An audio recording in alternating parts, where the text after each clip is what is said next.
Hello everyone and welcome to my channel. I'm Luke and here on this channel I review fragrances, and today I've got a very special fragrance, a classic from the 1970s.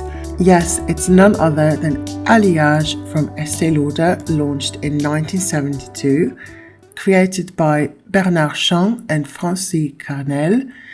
And Bernard Chan was indeed a very famous perfumer behind many classic chypres. You probably all know Cabochard and Azuré, also from Estée Lauder. Those are very strong leathery chypres. This fragrance is a soft, green, outdoorsy chypre. It's not leathery, it's not mossy, it's not animalic. Well, it is mossy, but not overly mossy. You get a hint of citrus in the opening, jasmine, artemisia, nutmeg, rose, oak moss, vetiver and cedar. And what I can really smell in the opening, I can smell something very green, grassy, a bit piney. But then when it starts drying down, I really pick up on the nutmeg. The nutmeg is really prominent on me, and I also get some florals, which prevents this from becoming a completely natural smell. Yes, it is green and natural, but it also smells like a fragrance. It's a typical fragrance from the 1970s. Green fragrances and strong mossy chypres were popular back then because, you didn't really have lots of other fragrance genres. Orientals, florals, green fragrances, and maybe fougères, and that was pretty much it. This one is a very earthy, green, crisp fragrance. It does open very cold, very austere, but then it warms up on your skin. This is a scent from a bygone era. It's for someone who appreciates vintage fragrances. It's for someone who appreciates green, aromatic, chypre fragrances. And Estée Lauder really is a brand that has lots of amazing 10 out of 10 chypres still in production. Knowing is another one of them. I really like Knowing, and I do also like this one, and I'm glad I bought this one. This is perfect for the summer. It's just so comforting. The performance might not be the best. I only get about 5 to 6 hours of wear out of this one. The projection is a bit closer to the skin, but I'm glad I bought it. I'm glad I tried it. And now let me tell you a bit about the history of this fragrance.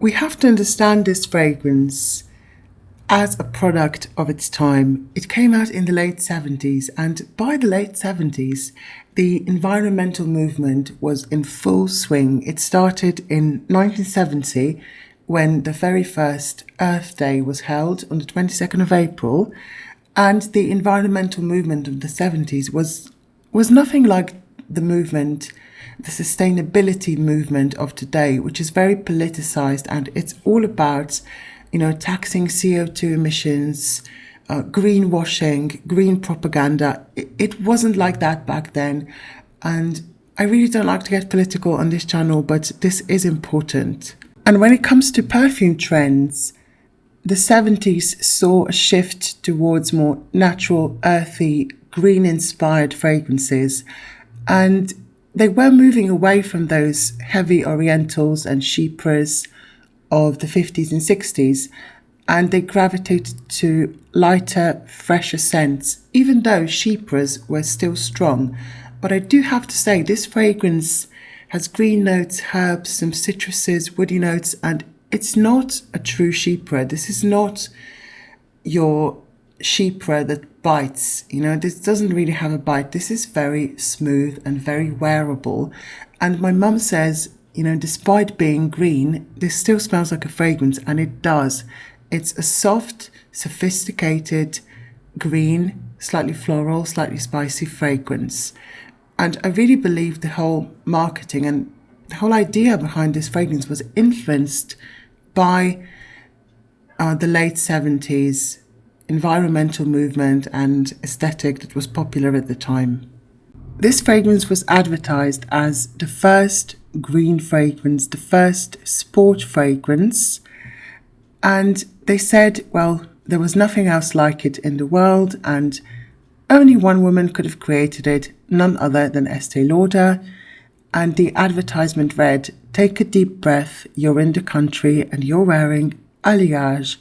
And they put all of these photos of women doing all kinds of outdoor activities and just having fun and enjoying the countryside, enjoying the fresh air. And this really was a very groundbreaking thing to do, because perfume was considered a very bougie, dressy accessory, and no one would really wear it to go for a walk in the forest.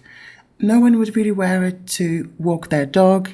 But Estée Lauder thought, do you know what? I'm going to change all that, and I'm going to make a fragrance that I'll advertise as a sport fragrance. And she made Aliage, which is actually, by today's standards, this to my nose smells very masculine.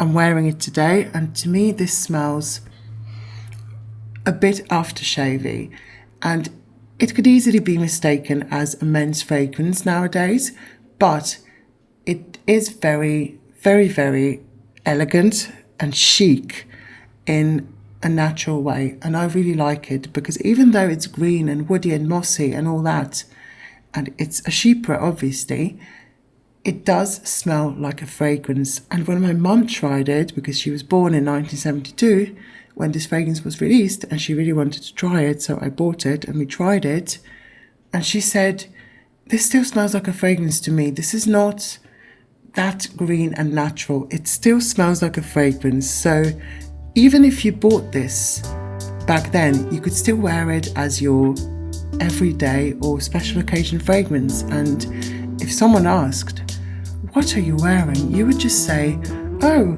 it's Aliage by Estée Lauder." So thank you very much for watching. I hope to see you in one of my next videos. Bye.